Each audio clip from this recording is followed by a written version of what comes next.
Missä oot? Täällä ollaan Malibu Beachillä ja ja olemme tässä menossa mukaan. Niin, ootteko te menossa rannalle? Meidän päivä vielä. Näyttää vähän tuulevia. Tuollako se oli se keskusta? Niin. Tämä oli siis Konjalti ja Liman. Joo, Limanin ranna. No niin, meppä sä rannalle, niin mä vielä käyn tuolla mutkan. Moikka! Tosiaan, jos tuonne lähdetään kilsa menemään, niin sieltä löytyy meidän kämppis. Nyt kun ollaan täällä rannalla, ranta on tuolla siis.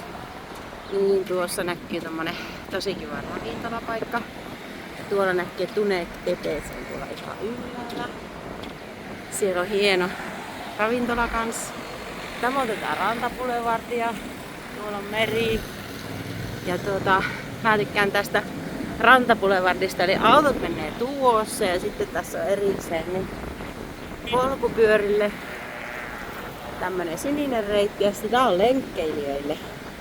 Sitten koko ajan niin tahti hidastuu, niin tässä on sitten rannassa menneet tosi kiva, niin voi käveleskellä ihan rauhassa.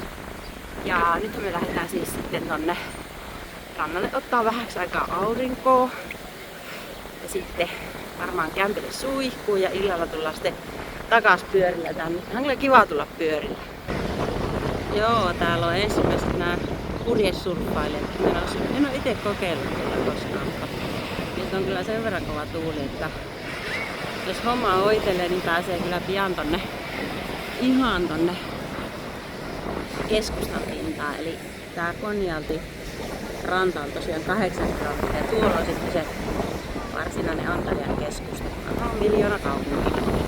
Joo, tästä ehkä paremmin näkyy tää ranta. Et se on tosiaan 8 kilometriä. Pyörillä ajellaan aina tonne päähän ja käydään siinä sitten suihkussa ja sitten jatketaan tonne Törmälle ylös. Ja siitä on semmonen ehkä 3 kilometriä tonne ihan keskustaan. Tuolla on äärimmäisenä niemennokassa asteella Lara. Siellä on ihan semmoista hienoa keltaista hiekkaa. Tässä on tämmösiä vähän kiviäkin tässä meidän rantsussa. Tää on tämmöinen paikka. Mutta eiköhän me näytä ottaa sitä aurinkoa. Että näihin kuviin ja näihin tunnelmiin. Moikka!